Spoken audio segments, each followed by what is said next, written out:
সেদিনের ঘটনা।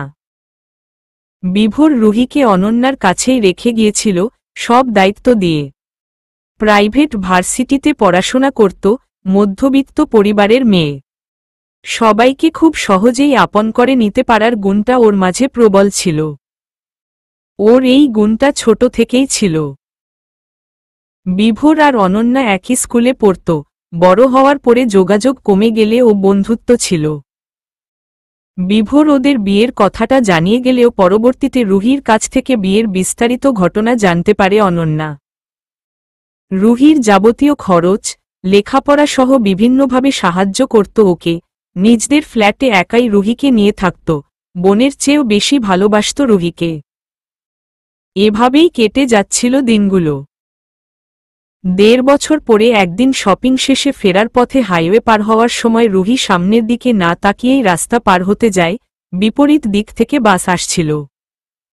অনন্যা দ্রুত রুহিকে ঠেলে, ধাক্কা দিয়ে সামনে থেকে সরিয়ে দিলেও নিজে সরতে পারেনি। বাসের চাকার নিচেই পিষে যায়। রুহি গিয়ে পড়ে সূচালো রডের উপর। হাত পায়ে মারাত্মক জখম হয়। জ্ঞান হারানোর আগে শুধু বুঝতে পারে বোনের মতো সেই মানুষটি আর বেঁচে নেই। অনন্যার চোখগুলো খোলা ছিল। ঘোলাটে মনির দৃষ্টি নিবন্ধ ছিল রুহির উপর। সবসময় বলতো তোর একদিন খুব ভালো কিছু হবে, তুই খুব সুখী হবি রুহি। ২ দিন পর যখন রুহি নিজেকে হাসপাতালের বিছানায় আবিষ্কার করে এবং জানতে পারে অনন্যা আর নেই, ওকে দাফন করা হয়েছে। এই ঘটনার পর থেকেই বিভোরের প্রতি আরও রাগ হয় রুহির। ওর জন্যই অনন্যার এই অবস্থা ভেবে নিজেকে কষ্ট দিত। বিষাক্ত হয়ে উঠে মন। যদিও বিভোরের সেখানে কিছুই করার ছিল না। রুহির কাছ থেকে এই ঘটনা শুনে থ হয়ে বসে আছে বিভোর। বাচ্চাদের মতো একটা কাণ্ড করে বসল। ছেলেদের নাকি কাঁদতে নেই, এই কথাকে দূরে ঠেলে হাউমাউ করে কেঁদে ফেলল। এই সিচুয়েশনের জন্য নিজেকে দায়ী করতে লাগল। রুহি শুধু হাসল। অপরাধবোধে ভুগলেই মনের শান্তি হবে। পরবর্তীতে কোনো ভুল করার সাহস পাবে না। বিভোরকে অনেক বুঝল রুহি। একটু দায়িত্ব আর সতর্ক পালন করলেই ওদের তিনজনের জীবনটাই অন্যরকম হতো। একসময় শান্ত হল বিভোর। কাঁপানো গলায় শুধু বলল, তোমাকে আর কোথাও ছাড়ছি না আমি। মুচকি হেসে রুহি বলল, সবসময় কি আর সবাইকে ধরে রাখা যায়? হয়তো আমিও একদিন এভাবেই পালিয়ে যাব। বিভোর নিজের বুকের সাথে ঝাপটে ধরল রুহিকে। তারপর গম্ভীর শান্ত গলায় বলল, পালিয়ে যেতে চাইলেই পালানো যায় না। এভাবেই ভালোবাসবেন তো আমায়? আরও বেশি। কাঠফাটা রোদ্দুর। এত গরম বোধহয় এর আগে কখনো পড়েনি। সেপ্টেম্বরের মাঝামাঝি। এই সময় এত গরম থাকার কথা নয়, কিন্তু আজ তাপমাত্রা 40 ডিগ্রির কাছাকাছি। রুহি দম ফেলার ফুরসত পাচ্ছে না। আজকাল অবসাদ গ্রাস করছে ওকে। চোখে ঝাপসা দেখে রক্ত জমাট হয়ে লাল হয়ে যায়। অফিস শেষ করার পর বিভোরের সাথে দেখা করতে যাবে, কিন্তু আজ যা গরম। তবে ভালোবাসার মানুষটার জন্য এটুকু কষ্ট করতে রুহি এক পায়ে রাজি। সারাদিন অফিস শেষে বিভোরের সঙ্গে রিকশায় ঘোরাঘুরি, পার্কে বসে বাদাম খাওয়া, রাস্তায় দাঁড়িয়ে আইসক্রিম ও ফুচকা খাওয়া, ছুটির দিনে লং ড্রাইভে যাওয়া, এভাবেই বেশ কিছুদিন কেটে গিয়েছে। সুখের দিনগুলো এত ক্ষুদ্র হয় কেন, আর কেনই বা এত দ্রুত চলে যায়? ফোন এলো বিভোরের। সচরাচর ওকে ফোন করে না ও, কারণ রুহি বারণ করে দিয়েছে। ফোনে সস্তা প্রেমালাপ, সারারাত কথা বলা ওর মোটেও পছন্দ নয়। তাছাড়া ওদের দুজনে কেউই ছোট বাচ্চা নয়, বড় হয়েছে, সবকিছু বুঝে। দুজনেই সারাদিন অফিস হসপিটালে কাজ করে। খুব ক্লান্ত হয়ে থাকে। রাতটুকু যদি বিশ্রাম না নেয় তাহলে শরীর খারাপ হতে পারে ভেবেই রুহির এই সিদ্ধান্ত। কিন্তু আজ ফোনের ওপার থেকে বিভোরের কণ্ঠ শুনতে খুব ইচ্ছে করছে। সব ক্লান্তি এক নিমিষেই চলে যাবে রুহির। ধরবে না করেও ফোন রিসিভ করল রুহি। আসসালামু আলাইকুম। ওয়ালাইকুম সালাম। কি করছো? অফিসে আছি। আজ খুব গরম। ঠিক আছে, আজ দেখা করতে হবে না, তুমি বরং বাসায় চলে যেও। রুহি বলল। না না, আমি আসতে পারব। বিভোর ধমকে উঠতেই রুহি চুপ করে গেল। এমনভাবে ধমক দেয় যে ওর আত্মা কেঁপে ওঠে। কাচুমাচু করে বলল, আপনি তো এসির হাওয়া খাচ্ছেন, তাই না? নো, কানেকশনে ঝামেলা হয়েছে। ওহ আচ্ছা। বলছিলাম কি আমি আসতে পারব। কোনো অসুবিধে নেই। রোদ কমে গিয়েছে। বিভোর রেগে উঠলেও সেটা প্রকাশ করল না। মৃদু হেসে কবিতার মতো করে বলল, 18 বছর বয়সী রমণী, তোমাকে বলছি, শুনো। রোদে হেঁটো না। মেঘকে অনুরোধ করো, সূর্যকে যেন ঢেকে দেয়। তুমি বরং বৃষ্টির ফোঁটা হয়ে যাও। আমি সেই ফোঁটায় ভিজে নিজেকে সিক্ত করব। রুহি গাঢ় নিঃশ্বাস ফেলে বলল, বয়স আমার 18 নয়, 24। আমার কাছে সেই ছোট্ট রক্তজবা রয়ে গিয়েছ। ওই লাল জবা ফুলে রাঙানো শেষ বিকেলের মেয়েটি। রোদেরা তখন লজ্জা পাচ্ছিল, আর লাল হচ্ছিল আমার বউয়ের গাল। যা। বিভোর বলল, আমার একটা আফসোস হচ্ছে, কেন যে তখন কুটুস করে তোমার গালে চুমু খেলাম না। হায়, নির্লজ্জ। ভেবেছিলাম দেখা করতে আসব, এখন আর আসবই না। ফোন রাখছি। সো কোল্ড কথাবার্তা অন্য কাউকে শুনান। বিভোর হুমকি দেওয়া গলায় বলল, উহু, একদম ফোন রাখবে না। আজ খুব সস্তার প্রেম করতে ইচ্ছে করছে, একবার ভালোবাসি বলো না। রুহি তড়িঘড়ি করে ফোন কেটে দিয়ে রিল্যাক্স হয়ে বসল। কপাল বিন্দু বিন্দু ঘাম জমে আছে। বিভোরটা যে কি না। এই কদিন খুব ভালো কেটেছে ওর। মনে হচ্ছে ওর হারানো সব সুখ একসাথে এসে ধরা দিয়েছে। মাঝে মধ্যে ভয় হয়, সুখগুলো আবার হারিয়ে যাবে না তো। রুহির হুটহাট রেগে যাওয়াটাকে দারুণ উপভোগ করে বিভোর। মেয়েটা ওকে সবসময় চমক দিতে চায়। ও মেসেজ করল হোয়াটসঅ্যাপে, সিন করল রুহি, তবে উত্তর দিল না। এবার সরাসরি ফোন লাগালো, রুহি ধরল। কিছু বলার আগেই বিভোর রাগী গলায় বলে উঠল, ফোন কাটো কেন? হ্যাঁ, তুমি তো ফোন দাওনি, আমার পয়সা খরচ করে আমি ফোন দিই আর তুমি কেটে দাও। সেদিনের বাচ্চা মেয়ে হয়ে আমার সাথে তেজ দেখাও? তুমি জানো আমার বয়স কত? এসব কি ব্যবহার তোমার? ন্যূনতম সম্মান দিতে শেখনি মানুষকে, মানুষের কথা না হয় বাদই দিলাম। আমি তোমার স্বামী। অ্যাটলিস্ট একটু রেসপেক্ট পাওয়ার যোগ্য নয় কি আমি? বলো, আনসার মি। রুহি ঘাবড়ে গেল। মিনমিন করে বলল, দুঃখিত। আর কখনো ফোন কাটব না। তোমার সোকোল্ড সরি তোমার আঁচলের কাছেই রাখো। আমি, বাবর চৌধুরীর ছেলে বিভোর। রাগ করি না বলে ভেবো না আমার রাগ নেই। বললাম তো সরি। আর হবে না। এভাবে হবে না। তোমার আশেপাশে কেউ আছে? রুহি আশেপাশে উকিঝুঁকি দিয়ে দেখল কেউ নেই। সবাই কাজে ব্যস্ত, বলল। না নেই। কেন বলুন তো? আবার প্রশ্ন করছ? মেজাজটাই খারাপ করে দিলে। কি করব বলুন, আমার ঘাট হয়েছে আপনার ফোন রিসিভ করে। মাফ দেন এবার। ভালোবাসি বললে মাফ করে দিব। রুহি অবাক হয়ে বলল, নো ওয়ে। কখনোই বলবো না আমি। একবার শুধু। আমি কিন্তু এই কথা বলেছি আপনাকে। বারবার শুনতে ভালো লাগে। তারপর রুহি চুপ করে গেল। মুখ ফসকে বলেছে তো একদিন যে ভালোবাসি। বারবার বলার প্রয়োজন কি? রুহির ভীষণ অস্বস্তি হচ্ছে, কিছুতেই সহজ হতে পারছে না। ওর নীরবতা টের পেল বিভোর। কিন্তু প্রশ্ন করল না। অনেকটা সময় হয়ে গেলেও বিভোরের রাগের কথা স্মরণ করে ফোন কাটার সাহস হয়নি রুহির। দুজনেই শুনতে পাচ্ছে নিঃশ্বাসের শব্দ।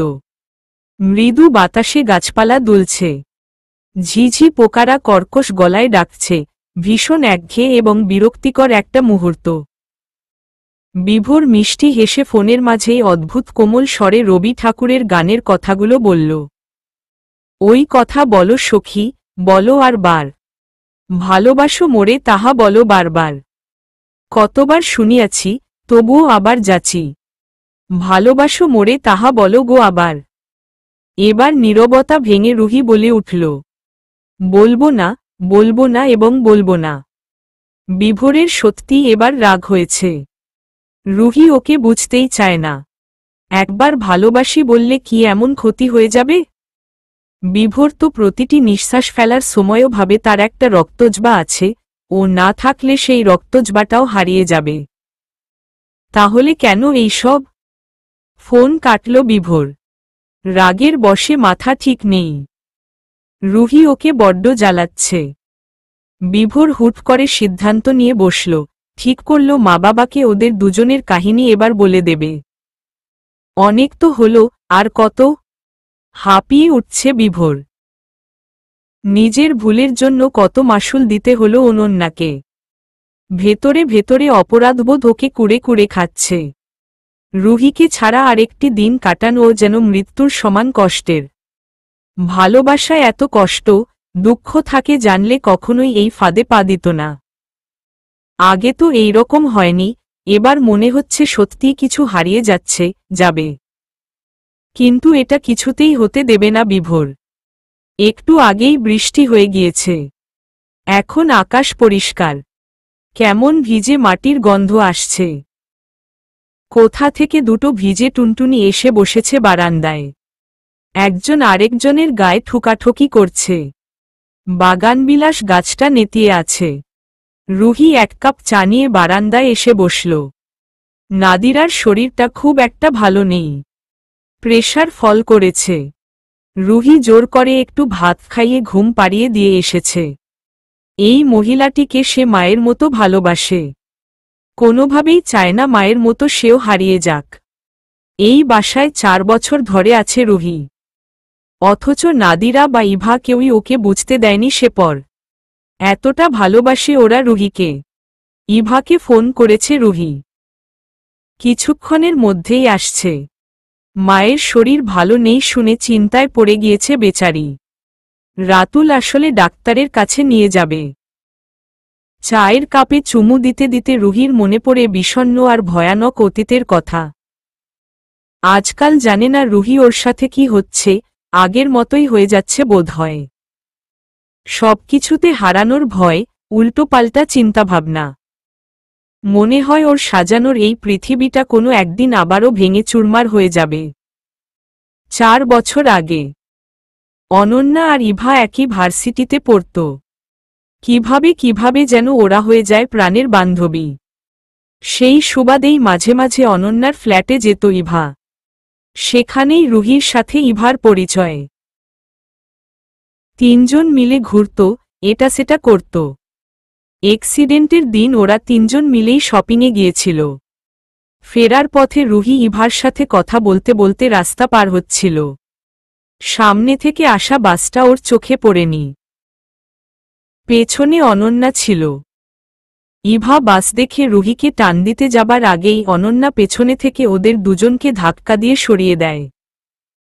দুজন দুদিকে ছিটকে পড়ে। রুহি পড়ে রডের উপর। ইভা একটা রিকশার সাথে বাড়ি খায়। হাত পা ছিলে যায় কিন্তু খুব বেশি লাগেনি। জ্ঞান ফেরার পরে যখন রুহি অনন্যার মৃত্যুর খবরটা সহজভাবে নিতে পারেনি। যখন রুহির আর কোথাও যাওয়ার জায়গা রইল না তখন ইভা ওর পাশে দাঁড়ায়। ছোট একটা সার্জারির মাধ্যমে রুহির পায়ে আঙুল কেটে ফেলা হয়। এই পুরোটা সময় বড় বোনের মতো রুহিকে সামলিয়েছে ইভা আর ওর মা। নিজেদের বাড়িতে আশ্রয় দিয়েছে। অনন্যার মৃত্যুর ধাক্কা সামলাতে অনেক সময় লেগেছে রুহির। পুরো একটা বছর শকে ছিল। মাঝরাতে ভয়ঙ্কর স্বপ্ন দেখে চিৎকার করে উঠত। রক্ত দেখলে মাথা ঘুরে পড়ে যেত। রান্নাঘরে যেতে পারত না, আগুন দেখলেই মুখ চোখ লাল হয়ে যেত, পড়াশোনায় মনোযোগ ছিল না। শুধু দেখত অনন্যা ওর পাশে বসে আছে, তাকিয়ে আছে আর খিলখিল করে হাসছে। মেয়েটা খুব সুন্দরী ছিল। স্বপ্নে রুহির সাথে কথা বলত। রুহি এক পর্যায়ে ঘরের দরজা জানালা বন্ধ করে দিনরাত নিজেকে আটকে রাখত। কাঁদত খুব। প্রচুর হ্যালুসিনেশন ওকে পাগল বানিয়ে দিচ্ছিল। অসংখ্য ফোবিয়ায় ভুগত। এই ভয়ঙ্কর সিচুয়েশন থেকে ইভা ওকে বের করে এনেছে। ডাক্তারদের নির্দেশনা মতো সবকিছু করেছে। যেখানে যাবার দরকার, যা দরকার সব করেছে। কত শত ডাক্তার দেখিয়েছে বলার বাইরে। কোনো আপনজনও বোধহয় এতটা করে না কারোর জন্য। দীর্ঘ একটা বছর পরে রুহি স্বাভাবিক হল। পুরো জার্নিটাতে নাদিরা সবসময় ইভাকে সাপোর্ট করেছিল। না হলে আজ রুহি কোথায় থাকত ভাবতেই গা শিউরে ওঠে। হয় রাস্তায়, না হয় পাগলখানায়। ভাগ্যবতী বলেই সবসময় সব পরিস্থিতি মোকাবিলা করতে পারে রুহি। সবাই ওকে সাহায্য করে। জীবনের কঠিন মুহূর্তগুলো বিভোর, অনন্যা আর ইভাকে পাশে পেয়েছে। এক একটা জীবনমরণ সমস্যা থেকে বের করে এনেছে এরা তিনজন, বিভিন্ন সময়ে। এদের ঋণ পরিশোধ করার ক্ষমতা রুহির কোনোদিনও হবে না। শহরের সব মানুষেরা খারাপ বা অকৃতজ্ঞ নয়। রুহি এখন সেটা বুঝতে পারে প্রবলভাবে। অতীতের কথা ভেবে একটা দীর্ঘশ্বাস বেরুল রুহির। ওর এমন এলোমেলো জীবনে সদ্য ফোটা পদ্মের মতো আবারও ঢু মেরেছে বিভোর নামক মানুষটি। এই কথাগুলো যখন বিভোরকে জানিয়েছিল তখন অদ্ভুত এক আর্তনাদ ওর চোখে টের পেয়েছে রুহি। বাইরে কিছু প্রকাশ না করলেও ভেতরে ভেতরে নিদারুণ পুড়েছে, সেটা ওকে দেখেই বোঝা যাচ্ছিল। কতটা ডেসপারেট হয়ে আছে এখন বিভোর। এক বুক ভালোবাসা আর যত্ন দিয়ে নতুন একটা পৃথিবী গড়ে দিবে সে রুহিকে। অল্প হাসল রুহি। বেচারা না জানি কতটা অসহায় অবস্থায় আছে। বাবা মাকে কিভাবে জানাবে এসব? আর ওনারা রুহিকে মানবে তো? ভাবনার প্রহর কাটিয়ে উঠতেই কলিং বেল বেজে উঠল। ইভারা এসেছে বোধহয়। পরন্ত বিকেলের রোদে চায়ের কাপটা রেখে উঠল রুহি। চমৎকার শেষ বিকেলের দৃশ্য। বাগানবিলাসীরা যেন হাওয়ার সাথে পাঞ্জা লড়ছে। চারপাশে কেমন নীরবনী, স্তব্ধ আর উৎফুল্ল। প্রাণের সঞ্চার করেছে বৃষ্টিরা প্রকৃতিতে। জলফড়িংয়ের দলেরা উড়ুউড়ি করছে। সোনাবরণ রোদ্দুরে ঝকমক করছে পুরো পৃথিবী। রুহির বারবার কেমন প্রশ্ন করতে ইচ্ছে হয়, এত সুন্দর হওয়ার কোনো দরকার ছিল পৃথিবী? এই নিয়ে 4 গ্লাস পানি শেষ করল বিভোর। নাসিমা চৌধুরী এবার বিরক্ত হয়ে ছেলেকে ধমক লাগালেন। তিনি বুঝতেই পারছেন না বিভোর এতটা নার্ভাস হয়ে আছে কেন। বিভোর নিজেকে শান্ত করার চেষ্টা করছে, কিন্তু কিছুতেই পারছে না। কিভাবে বলবে যে সে বিবাহিত?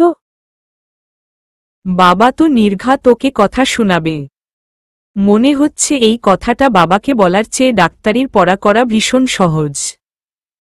নাসিমা আর বাবর চৌধুরী পুত্রের মুখের দিকে চাতক পাখির ন্যায় চেয়ে আছে। কি বলতে চায় বিভোর? এত ইতস্তত করার মানে কি? মুখচোখ রক্তিম আভায় ছেয়ে আছে বিভোরের। ও একটু বেশিই ফর্সা, যার দরুন লজ্জা বা অতিরিক্ত টেনশনে টকটকে লাল বর্ণ ধারণ করে। নাসিমা চৌধুরী ওর এই অবস্থা দেখে উতলা হয়ে জিজ্ঞেস করলেন, কি হয়েছে বাবা তোমার? শরীর খারাপ লাগছে? মিনমিন করে বিভোর বলল, না আম্মু। তাহলে চেহারার এই অবস্থা কেন? কিছু খাওনি নাকি দুপুরে? না না, খেয়েছি। অ্যাকচুয়ালি আজ খুব গরম তো, তাই এরকম লাগছে। বাবর চৌধুরী মাছেলের কথার মাঝখানে বাগড়া দিয়ে বললেন, শুনো, আমি তোমার বাবা। চেহারা দেখেই বোঝা যাচ্ছে সিরিয়াস কোনো কথা বলতে চাও। তাই ঝটপট বলে ফেলো আর নিজেকে সামলাও। বিভোর নতমুখে বলল, আমি যেটা বলতে চাচ্ছি সেটা শুনলে তুমি নিজেকেই সামলাতে পারবে না আব্বু। তবুও শুনি কি বলতে চাও। বলতে গিয়ে আবার আটকালো বিভোর। কণ্ঠনালী যেন কেউ চেপে ধরে রেখেছে। আওয়াজই বেরুতে চাচ্ছে না। বিভোর আরও এক গ্লাস পানি ঢকঢক করে খেল। তারপর ধীরে সুস্থে বসল। নাসিমা সন্দেহী দৃষ্টিতে ওর দিকে তাকিয়ে ঘটনা বোঝার চেষ্টা করছেন। বিভোর শান্ত গলায় বাবর চৌধুরীর উদ্দেশ্য বলল, কথাটা কিন্তু ভীষণ সিরিয়াস। তোমরা প্রচুর শকট হবে। Don't mind please. Babar Chowdhury তাচ্ছিল্য করে বললেন, হুম, মানলাম ভীষণ সিরিয়াস। আমাকে কিন্তু ভুল বুঝবে না। দাঁতে দাঁত চেপে বাবর চৌধুরী বলল, বলো এবার। আব্বু তুমি আমাকে বিয়ে দিতে চাও, তাই না? বাবর চৌধুরীর চোখ দুটো চকচক করে উঠল। তিনি উৎফুল্ল কণ্ঠে বললেন, অবশ্যই চাই। কিন্তু একথা জিজ্ঞেস করার কি আছে? প্রতিটা বাবা মা তাদের সন্তানকে স্যাটেল দেখতে চায়। তোমার তো অনেক বয়স হলো, সেই কবে থেকে বলছি বিয়ে কর, বিয়ে কর। আমার কোনো কথাকেই তো পাত্তা দাওনি। বিভোর অসহায় চোখে বাবার দিকে তাকাল। বলল, আমি এবার বিয়ে করতে চাই।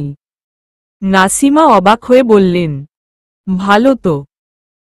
কিন্তু ডিসিশনটা কি আমাদের জোরাজুরিতে নিয়েছ, নাকি নিজের ইচ্ছায়? শুনো, জোর করে কিন্তু কিছু হয় না। বিয়ের পরে তুমি কিন্তু টালবাহানা করতে পারবে না। তাই যা সিদ্ধান্ত নেবার তা ভেবেচিন্তে নাও। বাবর চৌধুরীও কঠিন চেহারায় নাসিমার কথায় সায় জানালেন। উনি একটু হতভম্বই হয়েছেন। যে ছেলেকে বিগত কয়েক বছর যাবৎ বিয়ে করানোর জন্য তিনি কলুর বলদের মতো ঘানি টানছে, সেই বিভোর নিজ থেকে আজ বিয়ের কথা বলছে। স্ট্রেঞ্জ। নাসিমা ছোট ছোট চোখ করে ওর দিকে তাকিয়ে আছে।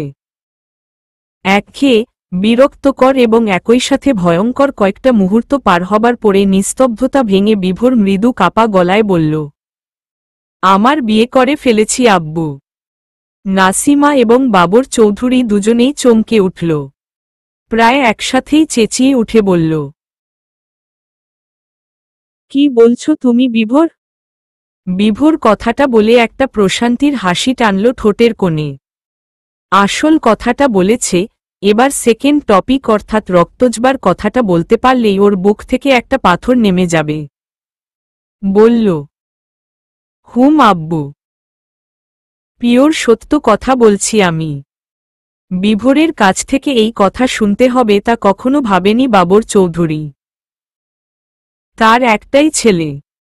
কত স্বপ্ন ছিল ধুমধাম করে ছেলের বিয়ে দেবে, কিন্তু কিছু হলো না। ওনার বিশ্বাস আর ভরসার মর্যাদা দিল না। ছেলেমেয়েরা বড় হয়ে গেলে এতটাই পর হয়ে যায় নাকি বাবা মা? তাদের মতামতের কোনোই কি মূল্য নেই? মাথা ধরে আসছে নাসিমা চৌধুরীর। জিজ্ঞেস করলেন, কবে করেছ বিয়ে? বিভোর ইতস্তত করে বলল, অনেক বছর হয়ে গিয়েছে। বাবর চৌধুরী গলা উঁচিয়ে বললেন, কয় বছর? বাচ্চা কাচ্চাও নিয়ে নিয়েছ নাকি? ভালোই তো। 6 বছর। বাচ্চা কাচ্চা নিইনি। নাসিমা ভেবেছিল কয়েক মাস হবে বোধহয়। কিন্তু 6 বছর কথাটা শুনে উনি অবাক হয়ে গেলেন। বাবর চৌধুরী প্রচুর শকট হলেন। এত বছরে তার ছেলে একবারও কথাটা বলতে পারল না? তার ছেলে কি মেয়েদের ধোঁকা দেয় নাকি? এখন কি মেয়েটা ওকে চেপে ধরেছে সবাইকে কথাটা জানানোর জন্য, সচরাচর যেমন হয়? বিভোর ক্ষীণ কণ্ঠে বলল, আমি আসলে বিয়ের কথাটা প্রায় ভুলেই গিয়েছিলাম। দেশে ফেরার পরে ওর সাথে যখন আমার আবার দেখা হলো তখন আমি বুঝতে পারলাম ওকে ছাড়া আমার চলবে না। ওকে আমার চাইই চাই। দেশে ফিরেছ 2 বছরেরও বেশি সময় হয়ে গিয়েছে। আর তুমি এসব কি বলছো? আমরা কিছু বুঝতে পারছি না। নাসিমা চাছাছোলা প্রশ্ন করলেন। বিভোর মাকে বলল, আসলে আমি বিয়ে করতে চাইনি। পরিস্থিতি বাধ্য করেছিল তখন আমাদের। পরিস্থিতি? কি এমন হলো যে তোমরা বিয়ে করতে বাধ্য হয়ে গেলে? বিভোর বলল, সেইবার আমি ফ্রেন্ডের বাসা থেকে ফিরছিলাম। ট্রেনেই ওর সাথে প্রথম দেখা, কয়েকটা ছেলে মিলে আমাদেরকে জোর করে বিয়ে দিয়ে দেয়। পুরো ঘটনাটা বাবা মাকে খুলে বলল বিভোর। মাহিমের অত্যাচার, ট্রেনে দেখা আর পরিস্থিতির চাপে বিয়ে করা। এমনকি রুহিকে একা শহরে ছেড়ে দেওয়া, স্বামীর দায়িত্ব পালন না করা, ওর খোঁজ না নেওয়া, এভরিথিং। বিদেশে গিয়ে কলিগের সাথে রিলেশন এবং ব্রেকআপ করা সবকিছু ওরা মনোযোগ দিয়ে শুনল, কিন্তু কিছু বলল না। রাগে থমথম করছে বাবর চৌধুরীর চেহারা। নিজের ছেলেকে ঠকবাজ মনে হচ্ছে তার। এত লেখাপড়া শিখিয়ে ডাক্তার বানিয়েছিল কি একটা মেয়ের সাথে এই রকম করার জন্য? এই শিক্ষা কোথায় পেয়েছে সে? বসার ঘরে শুনশান নীরবতা বিরাজমান।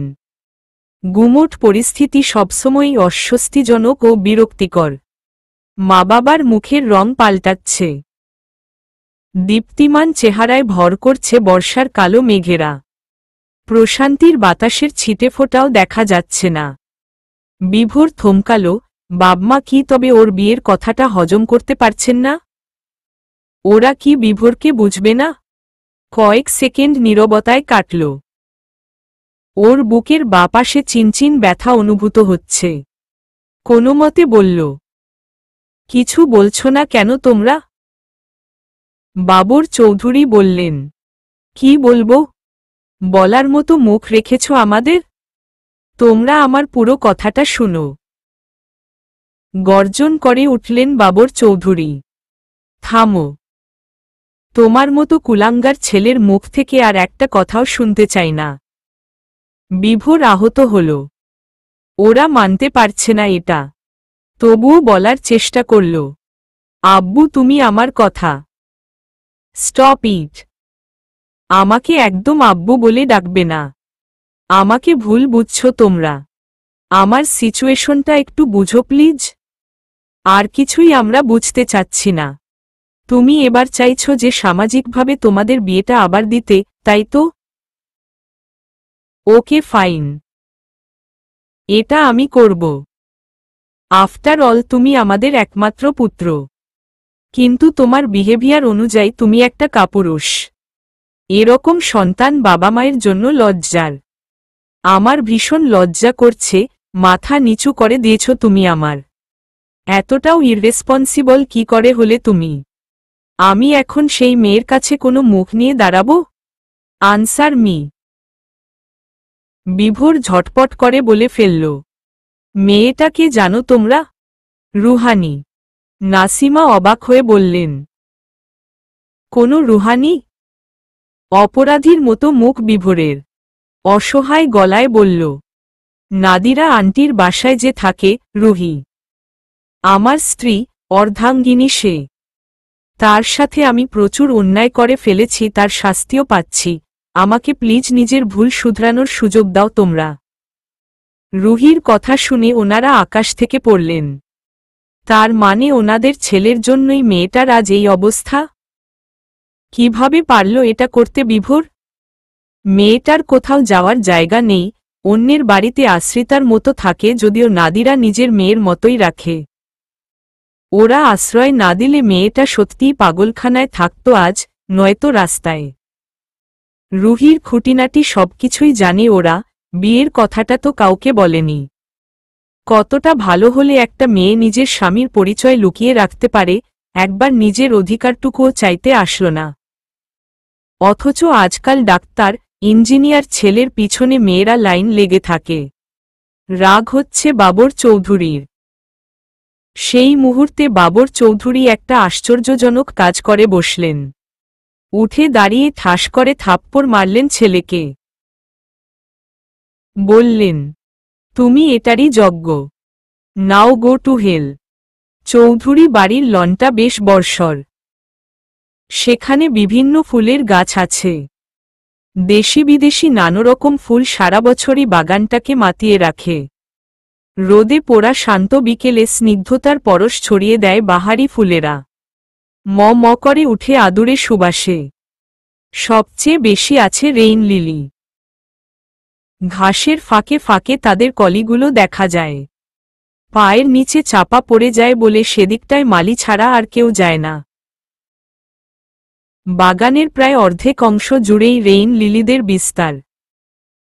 সাদা গোলাপি রঙের ফুলগুলোতে রোজ সকালে হাত বুলিয়ে দেন বাবর চৌধুরী। প্রকৃতিপ্রেমী একজন মানুষ, কিন্তু ছেলে বিভোরকে শত চেষ্টা করেও প্রকৃতিপ্রেমী বানাতে পারেননি, তবে প্রকৃতির ক্ষতি সে করে না। যাই হোক, সকালবেলা মর্নিং ওয়াক করার জন্য লনে নামতেই দেখলেন সদ্য নতুন গোলাপ গাছটিতে ফোটা কালো গোলাপ ফুলটা কেউ ছিঁড়ে নিয়েছে। বাবর চৌধুরীর মেজাজ খারাপ হয়ে গেল। রাগ উঠল এবং এক পর্যায়ে লাল চেহারা নিয়ে তিনি মালি রতনকে ডেকে পাঠালেন। মালি হাঁকডাক শুনেই দ্রুত দৌড়ে এলো, নতমুখী হয়ে জিজ্ঞেস করল, কি করতে পারি স্যার? বাবর চৌধুরী কড়া গলায় জিজ্ঞেস করলেন, গোলাপগুলো কে তুলেছে? রতন আস্তে করে বলল, জানি না স্যার। আশ্চর্য, তুমি বাগানের মালি আর তুমিই জানো না গাছ থেকে কে ফুল ছিঁড়েছে? মালি মাথা নিচু করে দাঁড়িয়ে রইল। বাবর চৌধুরী রাগে গজগজ করতে করতে বললেন, লাল গোলাপিগুলো ছিঁড়ে নিলে তাও মানা যেত, কালো গোলাপটা ছিঁড়ে নিল কোনো সাহসে? কার এত বুকের পাটা আমার গাছে হাত দেয়? কে সে?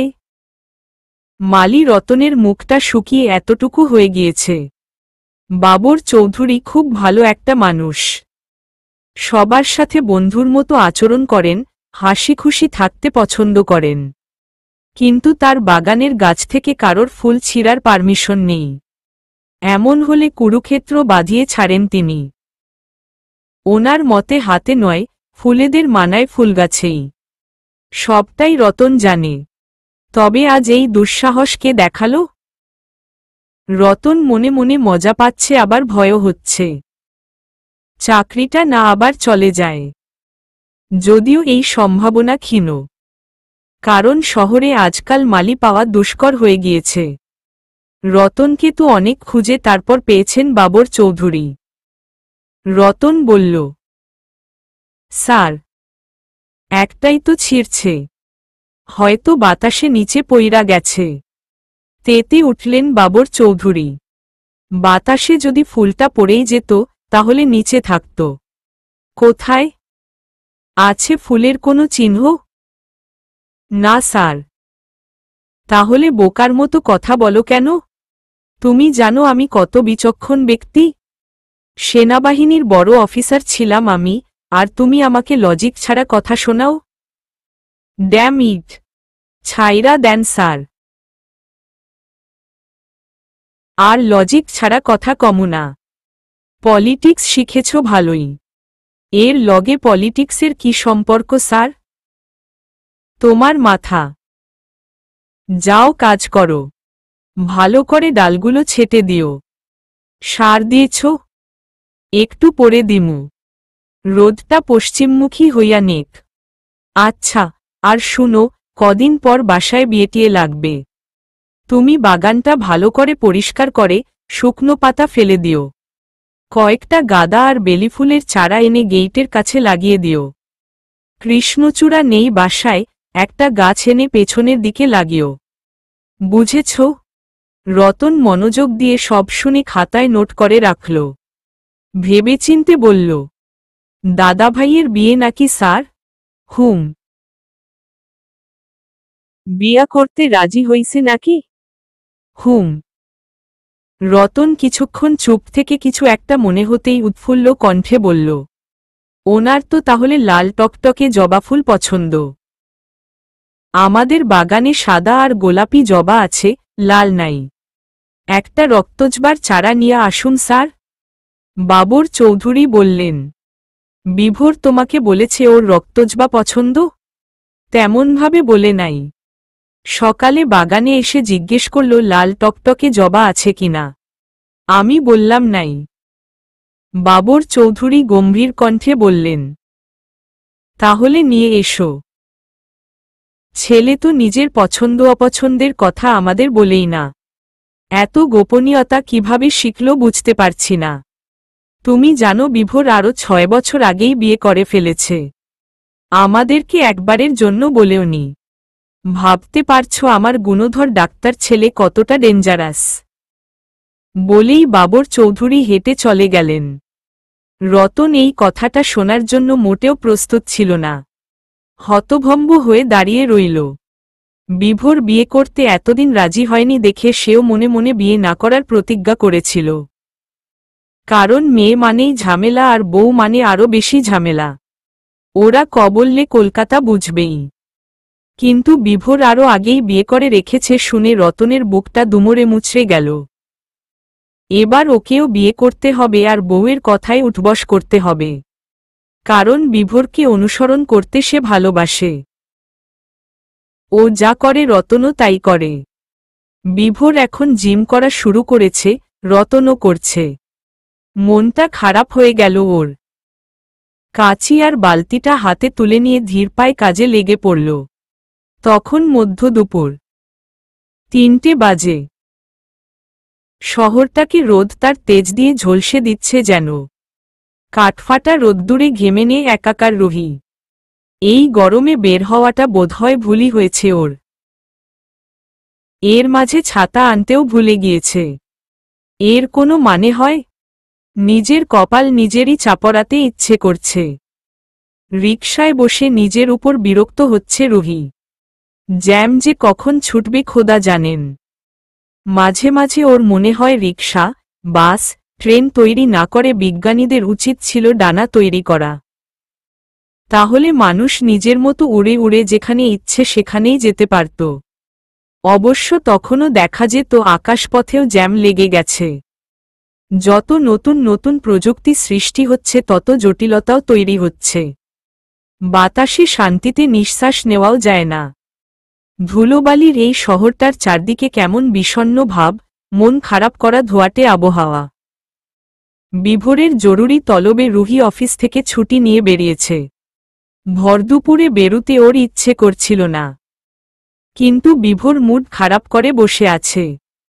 কি যেন বলতে চায়। ফোনে নাকি বলা যাবে না। তাছাড়া ওকে সাদা রঙের শাড়ি পরতে বলা হয়েছে। খুব জোরালোভাবে এই হুকুম ওর উপর জারি করা হয়েছে। না হলে ওকে নাকি আস্ত রাখবে না। কি এমন জরুরি কথা বলবে রুহি সেটা বুঝতে পারছে না। রৌদ্রস্নাত প্রকৃতির গাছের পাতাগুলো একটুও দুলছে না। জ্যাম ছাড়ল আরও আধ ঘন্টা পর। কয়েক মিনিটের মধ্যেই পৌঁছে গেল রেস্টুরেন্টে। রিকশা ভাড়া মিটিয়ে কাচের দরজা ঠেলে ভেতরে ঢুকল রুহি। ভেতরে টিমটিম মায়াবী আলো। খুব চমৎকার করে সাজানো সবকিছু। কেউ নেই আশেপাশে। মৃদু শব্দে সাউন্ড বক্সে একটা সুর বাজছে। অচেনা সুর, তবে ভীষণ করুণ। বাঁশির নয়, পিয়ানোর। ভেতরটা শীতাতপ নিয়ন্ত্রিত। ঠান্ডা লাগছে একটু একটু। মনটা কেমন খারাপ হয়ে গেল রুহির। বিভোরকে আশেপাশে কোথাও দেখতে পেল না সে। রুহির একটু ভয় ভয় করতে লাগল। মানুষজন নেই কেন? বিভোর ওকে এখানে ডাকল কিন্তু নিজেই এসে পৌঁছাল না, আজব তো। রুহি কয়েক পা পিছিয়ে এলো। ভালো করে আবার খুঁজে দেখল। না, কোথাও নেই বিভোর। এখনো আসেনি বোধ হয়। রুহি বেরিয়ে আসতে যাবে ঠিক তখনই খুব জোরে কোথাও একটা শব্দ হল। চমকে উঠল রুহি। শব্দের উৎস খুঁজতে গিয়ে কাচের দরজার ওপাশে চোখ পড়তেই দেখতে পেল বাইরে হঠাৎ বৃষ্টি নেমেছে। প্রচণ্ড শব্দে মেঘ গর্জন করছে আর বাজ পড়ছে। 5 মিনিটেই আবহাওয়ার এমন বদল দেখে রুহি খুব অবাক হল। কিন্তু এখন বেরোবে কি করে? বিভোর না আসা পর্যন্ত এখানে থাকার সাহসও হচ্ছে না। কোনো ওয়েটারকেও দেখা যাচ্ছে না। এটা এমন ভুতুড়ে রেস্তোরাঁ কেন? হঠাৎই নিজের হাতে টান অনুভব করল। চোখ বন্ধ করে আতঙ্কে চিৎকার করে উঠল রুহি। ভূতটুত নাকি? মনেমনে সুরা পড়ে অল্প একটু চোখ খুলে দেখল ডাক্তারবাবু ওর হাত ধরে ভ্রু কুঁচকে ওর মুখের দিকে তাকিয়ে আছে। দুজনের মাঝে তখন কয়েক ইঞ্চির দূরত্ব। রুহি প্রাণ ফিরে পেল যেন। বলল, আপনি ছিলেন? ওফ! কেন? কি ভেবেছিলে তুমি? ভাবলাম কোনো ভূতটুত হবে হয়তো। আপনি কোথায় ছিলেন? উত্তর না দিয়ে রুহির হাত ধরে টেনে নিয়ে একপাশে দাঁড়াল বিভোর। পূর্ণদৃষ্টি মেলে ওকে পরখ করল রুহি। পরনে সাদা শার্ট আর কালো প্যান্ট। চুলগুলো সুন্দর করে সেট করা, অনেক চমৎকার দেখাচ্ছে বিভোরকে। মনে হচ্ছে সে কোনো সিনেমার হিরো, ডাক্তার নয়। অন্যদিনের মতো ফর্মাল গেটআপ নয় ওর। বোঝাই যাচ্ছে স্পেশাল। রুহি এ বিষয়ে কিছু বলার আগেই হঠাৎ সব বাতিগুলো নিভে গেল। রুহি অবাক হয়ে বলল, সবকিছু নিভে গেল কেন? এই জায়গাটা এত ভুতুড়ে কেন? মানুষজন নেই কেন? আরও কিছু প্রশ্ন করার আগেই বাতি জ্বলে উঠল। তবে সেটা সাদামাটা আলো নয়। সোনালি রঙের অদ্ভুত আলোতে ছেয়ে গেল পুরো রেস্তোরাঁ। কাচের দেয়াল বেয়ে বৃষ্টির পানি নামছে ঝর্ণাধারার মতন। বাইরে সবকিছু নিকষ কালো অন্ধকারে ঢেকে গেছে। ঘড়ির টিকটিক শব্দ জানান দিল সন্ধ্যা 6টা এখন। চারদিকে রাজকীয় ভাব বিরাজমান। বিভোরকে দেখাচ্ছে কোনো এক অচিন দেশের রাজপুত্র। তবে রাজপুত্রদেরকে শার্ট প্যান্টে মানায় না। বিভোরকে মানিয়েছে। পুরোটা রেস্তোরাঁ সারা বিকেলের জন্য বুকট করে নিয়েছে ও। সেজন্যই মানুষ নেই। রুহি ঘুরে ঘুরে দেখল আশপাশটা। কেমন রাজকীয় ভাব। হঠাৎ বিভোর রুহিকে চমকে দিয়েই ওর হাতে তুলে দিল কালো একটা গোলাপ। গম্ভীর কণ্ঠে বলে উঠল, আমি তোমাকে ভালোবাসি রক্তজবা। Will you marry me? ব্যাস। এই দুটো বাক্য শোনার জন্য এতকাল ধরে চাতক পাখির ন্যায় অপেক্ষা করেছে রুহি। তার প্রিয় পুরুষটির মুখ থেকে নতুনভাবে শুনতে চেয়েছিল কথাগুলো। তবে কি এইসব আয়োজন ওর জন্যই ছিল? চোখের কোণে পানি জমে গেলেও অদ্ভুত এক সুখে মনটা উল্লাসে নেচে উঠল। টুকটুকে লাল হয়ে গিয়েছে ওর গাল। একটু হাসল রুহি। প্রপোজ করাটাও ঠিকঠাক শিখতে পারল না বেচারা। রুহিকে হাসতে দেখে বিভোর বলল, হাসছ যে? আপনার প্রপোজ করার স্টাইল দেখে হাসি চাপাতে পারলাম না। কেন? এখানে হাসির কি হলো? আম সিরিয়াস। এভাবে কেউ গম্ভীরস্বরে প্রপোজ করে কাউকে? আর ফুল কি এভাবে দেয়? সুন্দর করে মাটিতে হাঁটু গেড়ে বসে ফুলটা এগিয়ে দিয়ে বলতে হয় আমি তোমাকে ভালোবাসি। বুঝেছেন মাথামোটা ডাক্তার সাহেব? বিভোরের মুখটা দেখার মতো হল। কাচুমাচু করে বলল, আমি তাহলে আবার করছি। রুহির হাসি পেল। বিভোরকে আচমকা জড়িয়ে ধরে বলল, আমিও আপনাকে ভালোবাসি। আর করার দরকার নেই। কিন্তু এই কালো গোলাপ কোথায় পেলেন আপনি? বিভোরের ঠোঁটের কোণে ঈষৎ হাসির রেখা ফুটে উঠল। রুহির চুলগুলোতে হাত বুলিয়ে বলল, আব্বুর গাছ থেকে নিয়ে এসেছি। জানতে পারলে আমাকে এই গোলাপ গাছের নিচে জ্যান্ত পুঁতে দেবে। রুহি হেসে উঠল। তার মানে চুরি করেছেন? হুম, বাধ্য হয়ে। সকালবেলা বাগানে গেলাম রক্তজবা আছে কিনা খুঁজতে। রতন জানালো নেই। অন্য কোনো ফুল পছন্দ হচ্ছিল না। হঠাৎ কালো গোলাপ দেখে ভাবলাম এটা নিয়ে যাই। বেশ সুন্দর কিন্তু এটা। তোমাকে প্রপোজ করার জন্যই চোরের তকমা লাগাতে হলো। ডাক্তার থেকে সোজা চোর। নিজেকে চোর চোরই মনে হচ্ছে। রুহি হাসতে হাসতে বলল, চোর? হা হা। বাইরে থেকে কিনে নিলেই পারতেন। সাদা রঙা জামদানি শাড়িতে সোনালি রাজকীয় আলোতে বিভোরের রক্তজবাকে তখন ঠিক কতটা মোহনীয় লাগছিল সেটা বুঝানোর সাধ্য ওর নেই। এত মায়াভরা মুখ কেন ওর? বিভোর একদৃষ্টিতে ওর রক্তজবার দিকে তাকিয়ে রইল। মেয়েটার বয়স কত এখন? গুনে গুনে দেখল 25-এ পড়বে। অথচ ওর কাছে এখনো প্রথম দিনের সেই ছোট্ট মেয়েটিই আছে। এই সন্ধেটা বিভোরের সারা জীবন মনে থাকবে। এই শ্রাবণ সন্ধ্যাটুকুর মুহূর্তটা যদি ফ্রেমে বন্দি করে রাখা যেত তাহলে ও তাই করত। মুগ্ধ হওয়া কণ্ঠে বলে উঠে, এভাবে হেসো না তো, এখানে লাগে। বিভোর বুকের মাঝখানে হাত রেখে কথাটা বলল। রুহি লজ্জা পেয়ে মুখটা নিচু করে ফেলল। চুলগুলো এদিক ওদিক উড়ছে। বিভোর কানের পাশে গুজে দিয়ে মৃদু হেসে বলল, আমাদের ব্যাপারটা আব্বু আম্মুকে জানিয়ে দিয়েছি। রুহির মুখ থেকে হাসিটা মুহূর্তেই উধাও হয়ে গেল। কম্পিত কণ্ঠে জিজ্ঞেস করল, ওরা আমাকে মানেনি, তাই না? জানতাম আমি। এমন একটা এতিম আশ্রিতা মেয়েকে কেন মানবে ওরা? আপনার পাশে আরও কত সুন্দরী, ভালো, এডুকেটেড মেয়েরা ঘুরে। সেখানে আমি তো নিছকই সাদামাটা। বিভোরের বুকটা জ্বালা করতে লাগল রুহির কথায়। মেয়েটা এত অবুঝ কেন? কোনো কিছু না বলে ওর হাত ধরে গাইতে লাগল। আমার সারাটা দিন, মেঘলা আকাশ, বৃষ্টি তোমাকে দিলাম। শুধু শ্রাবণ সন্ধ্যাটুকু তোমার কাছে চেয়ে নিলাম। আমার সারাটা দিন, মেঘলা আকাশ, বৃষ্টি তোমাকে দিলাম। হৃদয়ের জানালায় চোখ মেলে রাখি, বাতাসের বাঁশিতে কান পেতে থাকি। রুহি শুধু ওর দিকে চেয়ে থাকে। মাথাটা হঠাৎ ঘুরে ওঠে। সবকিছু কেমন ফ্যাকাশে দেখাচ্ছে। বিভোর বিষয়টি লক্ষ্য করল। উদ্বিগ্ন হয়ে জিজ্ঞেস করল, শরীর খারাপ লাগছে? রুহি শুকনো গলায় বলল, না।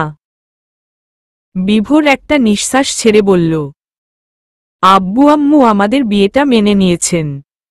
তবে বকাবকিও করেছে কেন আগে তাদেরকে জানালাম না। নাদিরা আন্টির বাসায় বোধহয় জানিয়ে দিয়েছে। এই কথা শুনেই রুহি লাফিয়ে উঠে বলল, ইভা আপু জানতে পারলে আমাকে নির্ঘাত মেরে ফেলবে। কেন?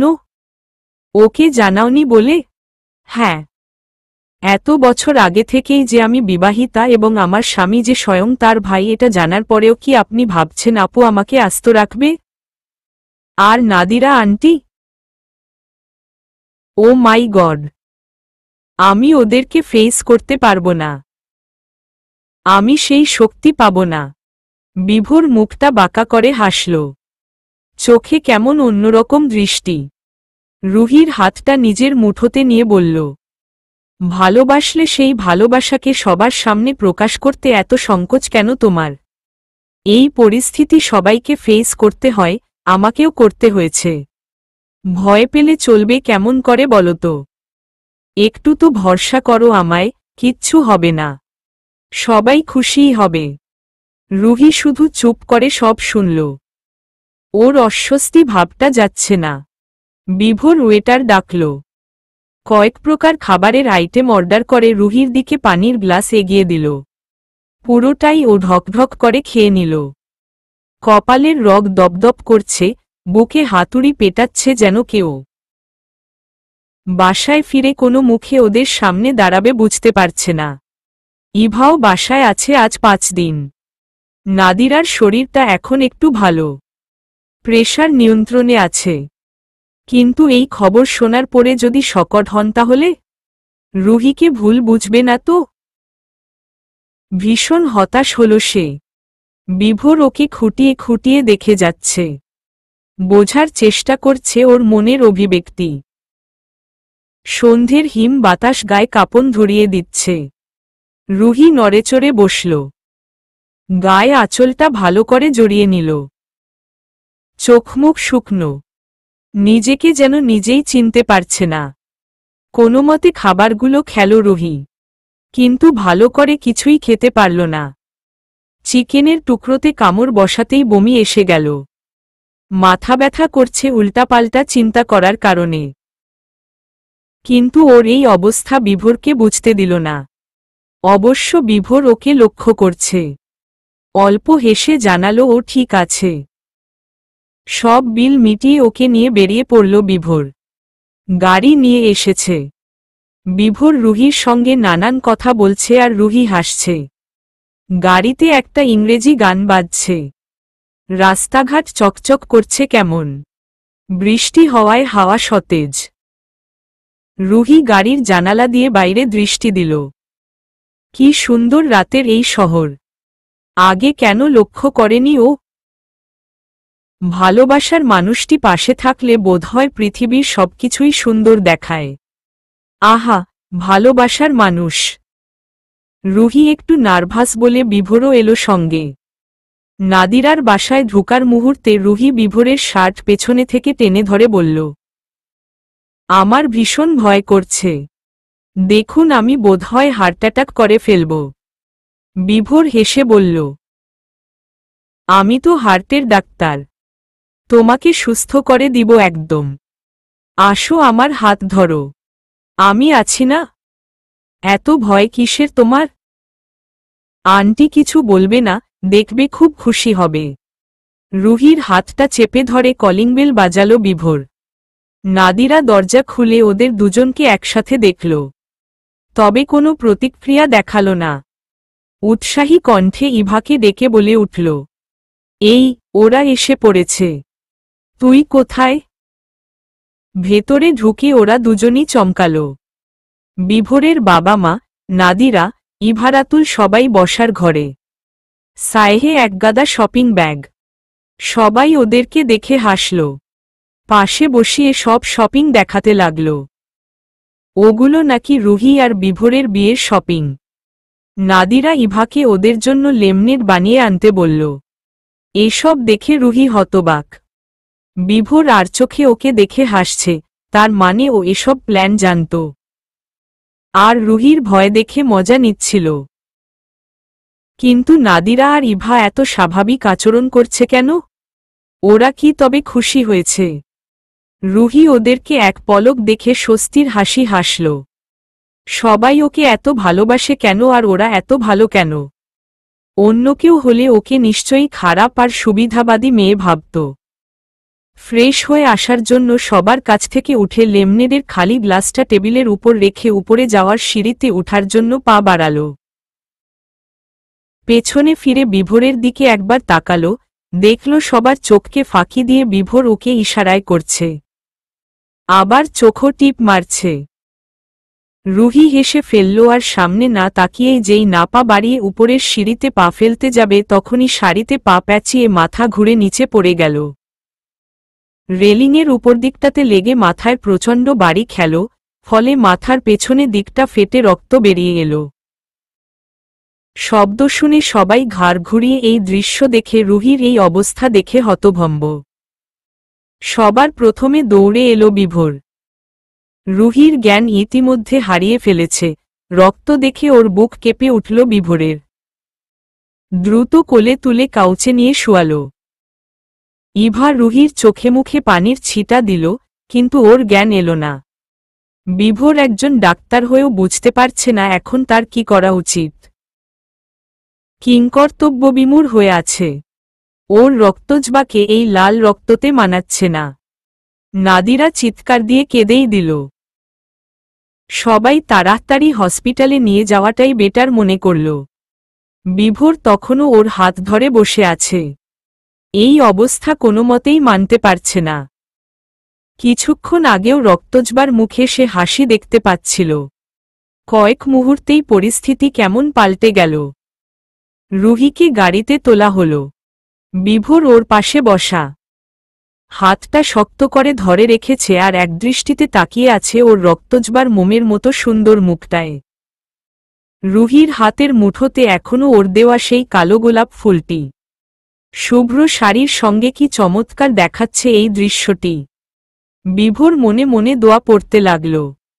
এই দৃশ্যটি ও আর সহ্য করতে পারছে না, রুহির কিছু হতে দেবে না। হঠাৎ পাগলের মতো কাণ্ড করে বসল বিভোর। রুহির উষ্ণ ঠোঁটজোড়ায় নিজের ঠোঁট ছুঁয়ে আর্তনাদ করে বলল, এরকমভাবে কেউ ভয় পায়? আমি তো সব সামলে নিচ্ছিলাম। হার্ট অ্যাটাক করলে আমি চিকিৎসা করব বলেছিলাম তো, তাহলে এই রক্তের মানে কি? রক্তজবা বলে ডাকি তাই শোধ নিলে? আমি আর ডাকব না তোমাকে এই নামে, তবুও প্লিজ চোখ খুলো। দয়া করো আমাকে। ভালোবাসা একদিকে যেমন পৃথিবীর সব সুখ বয়ে আনে, এক নিমিষে সে সুখ কেড়ে নিয়ে মানুষকে জ্বালিয়ে পুড়িয়ে ছাই করে দিতে পারে। পৃথিবী নামক গ্রহটিতে ভালোবাসা জিনিসটি না থাকলে কি এমন হতো?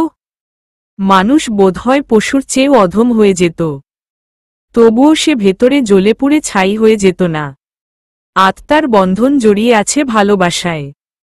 এক আত্মার কষ্টতে অন্য আত্মাকেও জ্বলে পুড়ে ছারখার হতে হয়। কিন্তু ডাক্তার হওয়া সত্ত্বেও যদি নিজের ভালোবাসার মানুষটিকে সামান্যতম সাহায্য না করতে পারে, তাহলে কি দাম সেই ভালোবাসার? কলঙ্কিত হয়ে যায় না সেই ভালোবাসা? এতে কি ভালোবাসা শব্দটার অপমান হয় না? বিভোরের চোখ রক্তবর্ণ, মুখ শুকিয়ে গিয়েছে দুদিনেই। হসপিটালের বেডে নিথর দেহটিকে পড়ে থাকতে দেখে আবারও তার বুকটা ভার হয়ে এলো। গলা শুকিয়ে যেন লেগে গেল, কণ্ঠনালীতে কোনো শব্দ আসছে না, মুখ দিয়ে কোনো বাক্য উচ্চারিত হচ্ছে না। রুহির গায়ে হসপিটালের আকাশী রঙের পোশাক, মাথায় ব্যান্ডেজ, হাতে ক্যানোলা। সেদিনের পর আর জ্ঞান ফেরেনি রুহির। পাশে বসে আছে বিভোর। ঘাড়ে ঝুলানো স্টেথোস্কোপটা ডেস্কে রাখল, তারপর রুহির হাত ধরে বসল। ক্ষীণ কণ্ঠে বলল, একটাবার চোখ খুলো না তুমি, একবার দেখব তোমায়। চোখ বোঝা মানুষটা তার কথা শুনল না। বিভোর একটু রেগেই উঠল। ঢং করছো তাই না? আমাকে কষ্ট পেতে দেখে খুব আনন্দ লাগছে তোমার? এতদিন দূরে রাখার প্রতিশোধ নিচ্ছ? কথা বলে না মেয়েটা। বিভোরের রাগের সাথে সাথে খুব অভিমানও হয়। সে কেন খেয়াল রাখতে পারল না ওর জবাফুলটার? কিছুক্ষণ পর ডাক্তার সায়েম আসেন। তিনিই রুহির চিকিৎসা করছেন। বিভোরকে আশ্বস্ত করল যে খুব দ্রুতই রুহির জ্ঞান ফিরবে। মাথা ফেটে রক্ত বের হওয়ায় একটু বেশিই সমস্যা হয়েছে। তিনি চলে গেলে বিভোর রুহির পাশে বসে রইল। নাসিমা বাসা থেকে রাতের খাবার নিয়ে এসেছেন। জোর করে কয়েক লোকমা ভাত তুলে খাইয়ে দিয়েছেন বিভোরকে। মা কেন বুঝতে পারছে না জবাটাকে ছাড়া ওর গলা দিয়ে খাবার নামছে না? কেন? বিভোর কেবিন থেকে বেরিয়ে এলো। সিস্টার কিয়ারা ওর সঙ্গে দরকারি কথাবার্তা বললেন। নাদিরা রুহির সাথে থাকতে চেয়েছিল কিন্তু শরীর ততটা ভালো নয় বলে বিভোর জোর করে বাসায় পাঠিয়ে দিয়েছে। ইভার 7 মাস বয়সী একটা মেয়ে বাচ্চা আছে, তাই চাইলেও ও থাকতে পারে না।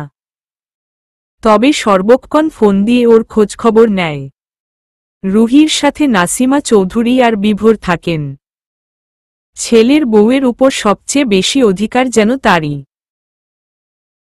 এই মেয়েটাকে তিনি আগে থেকেই খুব পছন্দ করতেন। কখনো ভাবেননি এই মিষ্টি মেয়েটাই তার পুত্রবধূ হবে।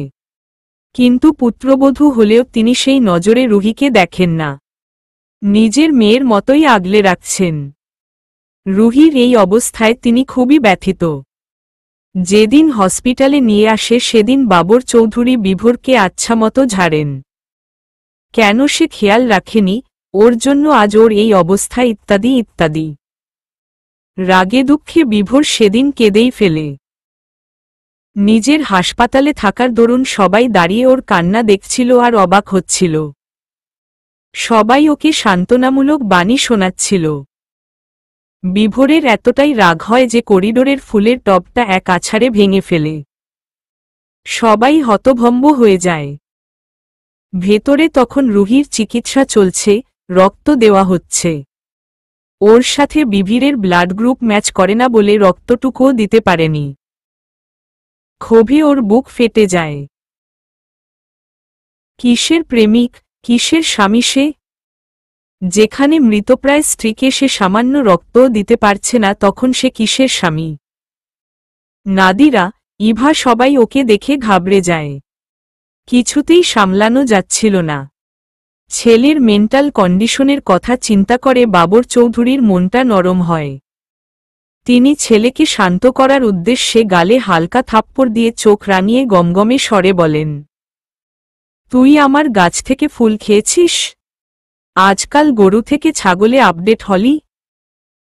তোর এই সাহস কিভাবে হলো যে তুই আমার মেয়েকে সেই খাওয়া ফুল গিফট করিস? আমাকে বললে আমি কি দিতাম না? এই ভয়ঙ্কর সিচুয়েশনেও বিভোর বাবার কথা শুনে অবাক। ইভা তো হেসেই দিল। ছেলেকে এভাবে তাকাতে দেখে তিনি বড় বড় চোখ করে বললেন, এভাবে তাকাবি না, নজর নিচে রাখো। তুই কি ভাবছিস আমি জানলাম কিভাবে? আসলে আমার মেয়েটার হাতে আমার গাছের সেই কালো গোলাপটি ছিল। আমার গাছের ফুল আর আমি চিনব না? দেখ, আমি ওর হাত থেকে নিয়ে এসেছি। বাবর চৌধুরী পাঞ্জাবির পকেট থেকে শুকিয়ে যাওয়া কালো গোলাপটা বের করে দেখালেন। রুহি যখন সিঁড়ি থেকে পড়ে জ্ঞান হারিয়ে ফেলে তখন ওর হাতের মুঠোয় শক্ত করে ধরে রেখেছিল ফুলটি। বাবর চৌধুরীর চোখে পানি এসে পড়ে এই দৃশ্য দেখে। তিনি ফুলটা নিয়ে নেন, নচেত কেউ ফেলে দিত। রুহিকে তিনি এক মুহূর্তের জন্য পুত্রবধূ ভাবতে পারছেন না। নিজের সন্তান বলে মনে হচ্ছে। ওনার অনেক শখ ছিল একটা মেয়ের, কিন্তু আল্লাহ পাক তা দান করে আবার নিয়েও গেছেন। জন্মের 1 সপ্তাহ পরেই মারা যায় তাদের মেয়েটি। নাসিমা তো আজও সেই মেয়ের কথা ভেবে কাঁদেন। তাদের প্রথম সন্তান ছিল মেয়েটি। রুহিকে তিনি মা বলেই ডাকেন। বিভোর বাবাকে জড়িয়ে ধরে সেদিন কেঁদে দিয়েছিল। তিনি পুত্রকে অনেক বুঝিয়ে শান্ত করলেন, কারণ ও একজন ডাক্তার। এর থেকে ভয়ঙ্কর সিচুয়েশন ওকে পার করতে হয়েছে। কত মানুষের মৃত্যুও দেখতে হয়েছে। তাহলে আজ এমন করছে কেন? ওকে তো শক্ত থাকতে হবে। হায়, ভালোবাসাকে হারানোর ভয় যদি কেমন হয়, কেউ যদি বুঝত তাহলে কেউ কাউকে সান্ত্বনা দিত না। বাবর চৌধুরী তাও বললেন, এমন করছিস কেন? তুই না ডাক্তার। দেখ, এটা তোর হসপিটাল, তোর কাজের জায়গা। সবাই তোর উপর ভরসা করে। এখন তুই যদি নিজের আপনজনের জন্য এভাবে ভেঙে পড়িস তাহলে তাদের কি হাল হবে ভেবে দেখত। ওদের মনোবল ভেঙে টুকরো হয়ে যাবে না? তুই কি এটাই চাস যে পেশেন্টরা চিন্তায় চিন্তায় মরে যাক? বল। বিভোর রুদ্ধ কণ্ঠে বলল, আমি তো নিজেকে সামলানোর চেষ্টা করছি, পারছি না। তেমন কিছুই হয়নি। ঠিক হয়ে যাবে আমার মেয়েটা। তুই শুধু দোয়া কর আর শক্ত রাখো মনটাকে। That's okay. বাবার কথায় যেন মনোবল ফিরে এলো বিভোরের।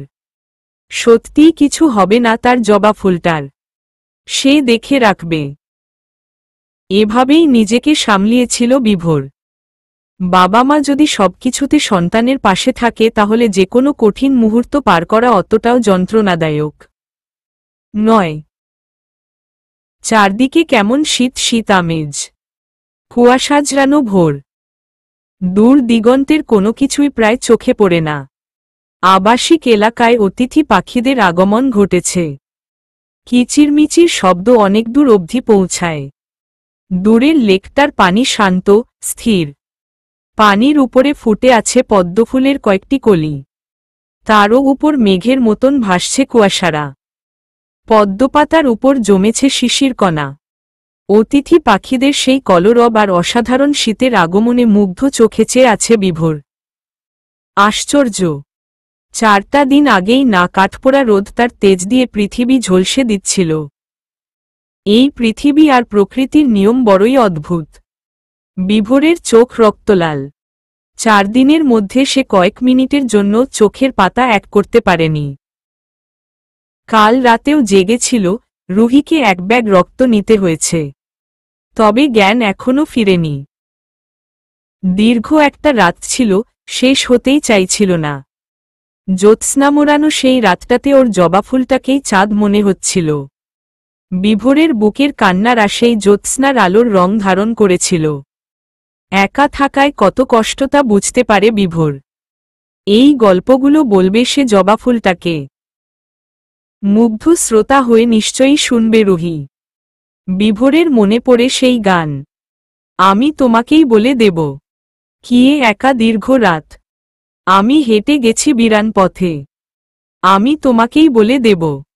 সেই ভুলে ভরা গল্প। কড়া নেড়ে গেছি ভুল দরজায়। ছুঁয়ে কান্নার রং, ছুঁয়ে জ্যোৎস্নার ছায়া। 2 আমি কাউকে বলিনি সে নাম। কেউ জানে না, না জানে না আড়াল। 2 জানে কান্নার রং, জানে জ্যোৎস্নার ছায়া। মন হারানো এক সুগন্ধিতে হঠাৎ পুরো ঘরটা ভরে যায়। বিভোর এক পলক রুহিকে দেখে আবার বাইরে দৃষ্টি মেলল। তারপরই প্রচণ্ড শব্দ করে কিছু একটা নিচে পড়ার আওয়াজ হল। চমকে উঠল বিভোর। পেছনে ফিরে দেখল রুহির পা নড়ছে। কাচের গ্লাসটা ধাক্কা লেগে নিচে পড়ে ফেটে গিয়েছে। বিভোর দ্রুত এলো তার জবা ফুলটার কাছে। আশা, তার রুহির জ্ঞান ফিরেছে। তবে সে কেমন যেন করছে। ইশারায় বিভোরকে কিছু একটা বোঝানোর চেষ্টা করছে, কিন্তু মুখ ফুটে সেই কথাটা বলতে পারছে না। রুহির চোখ বেয়ে পানি পড়তে লাগল। ওর মনে হচ্ছে বিভোরকে আর দেখতে পারবে না। ডাক্তারবাবুর চেহারাটা ঘোলাটে দেখছে সে। অনেকক্ষণ পরে বিভোর বুঝতে পারল তার জবা ফুলটির নিঃশ্বাস নিতে কষ্ট হচ্ছে। চলবে ইনশাআল্লাহ।